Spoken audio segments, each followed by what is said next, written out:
अस्सलाम वालेकुम दोस्तों, आज मैं आपको एक ऐसी कहानी सुनाने जा रहा हूं जो सिर्फ ओमान में बातचीत नहीं है बल्कि पूरे मिडिल ईस्ट के पावर गेम का असली चेहरा बन चुकी है। आज फिर से दुनिया की निगाहें ओमान की राजधानी मस्कत पर टिकी हैं, लेकिन इस बार बातचीत किसी डिप्लोमेटिक मुस्कान के लिए नहीं है बल्कि बारूद के ढेर पर रखी मेज पर हो रही है। क्योंकि पिछली बार जब मेज सजी थी, कागजों पर शांति के शब्द थे और कैमरों के सामने अमन की बातें जरूर थी, और उसी वक्त 12 दिन की जंग सारे वादों को राख कर गई थी। और आज ईरान उसी तजुर्बे के बाद एक नई लाइन लेकर आया है। डिप्लोमेसी होगी मगर ट्रिगर पर हाथ भी हमारे तैयार हैं। जहां आप ये खबर देखिए, ओमान में ऐसा क्या है कि सब भरोसा करते हैं।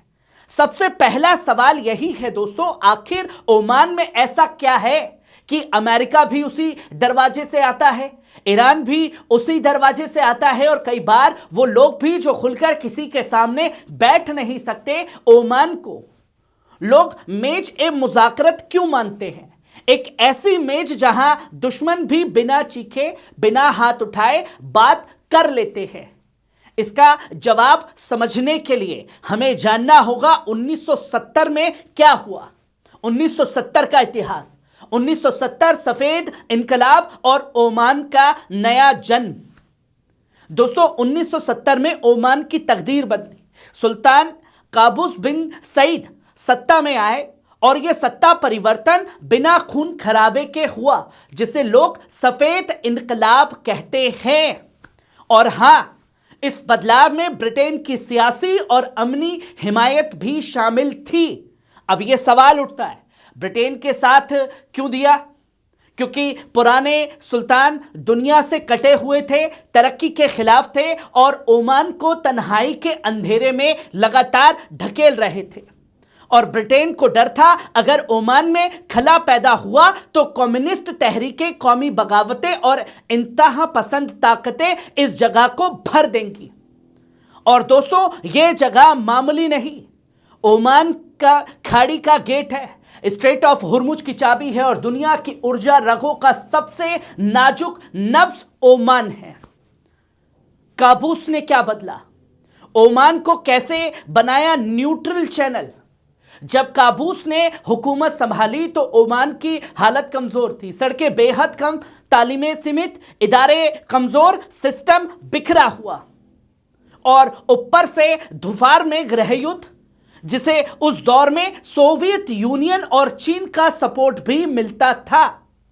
इस हालत में काबूस ने तीनों बुनियादी फैसले किए। वो 3 बुनियादी फैसलों में पहला फैसला था, जंग को सिर्फ ताकत से नहीं बल्कि बातचीत और सुलह से खत्म किया जाए, और किया जा सकता है।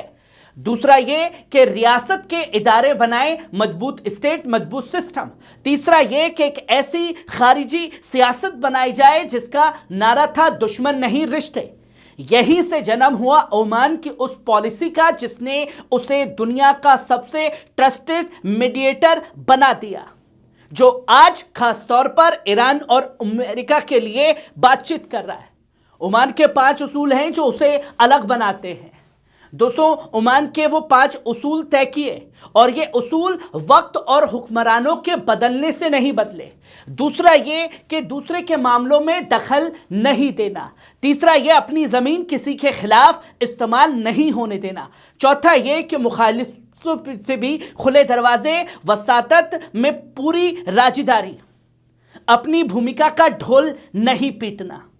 यही वजह है कि अमेरिका भी ओमान पर भरोसा करता है, ईरान भी, सऊदी भी, और ऐसे कई फरीक भी जो पर्दे के पीछे रहते हैं और खुल करके ओमान का साथ देते हैं। लेकिन एक सच है दोस्तों, क्या ओमान ये सब अमेरिका के बिना भी कर सकता है? दोस्तों, अब मैं आपको बिल्कुल साफ बता दूं, खाड़ी की सिक्योरिटी का सबसे बड़ा प्लेयर आज भी अमेरिका है, और इस सच्चाई के बिना ओमान का रोल समझा नहीं जा सकता। लेकिन इसका मतलब यह नहीं है कि ओमान अमेरिका का ही एक मोहरा है या कठपुतली है।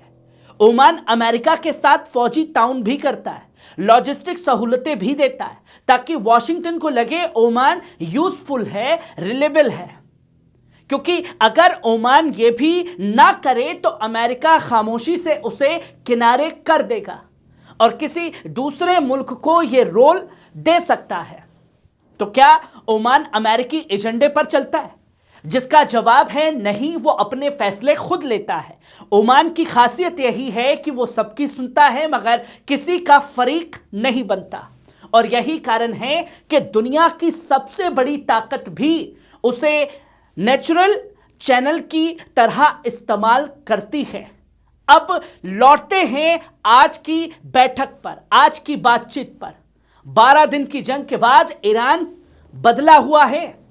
दोस्तों, ओमान में अब इस पूरे बैकग्राउंड को आज की बातचीत से जोड़िए।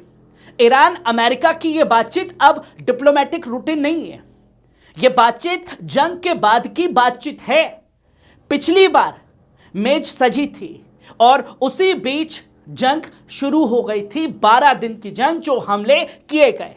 इसलिए ईरान की नई स्ट्रेटजी है हथियारबंद एहतियात, मतलब डिप्लोमेसी भी और मैदान की तैयारी भी पूरी है।